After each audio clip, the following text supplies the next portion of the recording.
अशोक चौहान के भाजपा में जाने के बाद कांग्रेस के प्रदेश अध्यक्ष नाना पटोले ने उन्हें कांग्रेस में वापस आने का अनुरोध किया है।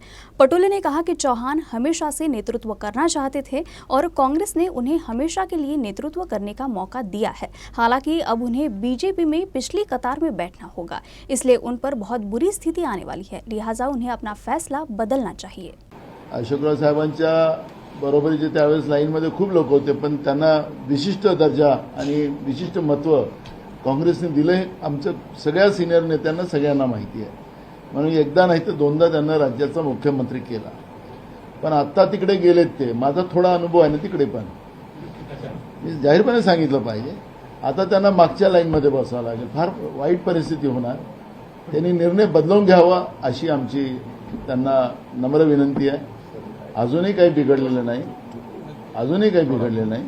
त्यामुळे आमची नम्र विनंती आहे।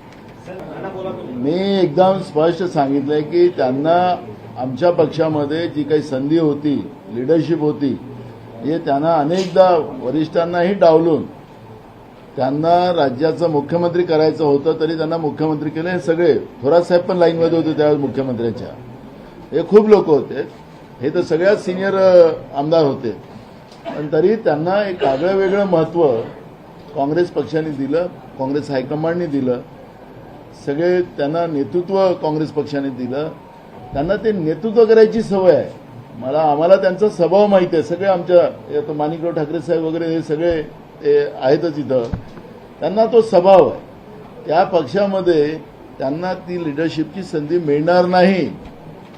एका चांगल्या नेतृत्वाला या पद्धतीनं तिकडे जाऊन डंप करायचं काम, प्रभारी साहेबांनी त्याच्याबद्दल वेगळं काही भूमिका मांडली, पण मी त्यांना सांगतो की अजूनही काही बिघडलं नाही। फार त्रास आहे तिकडे, फार त्रास आहे।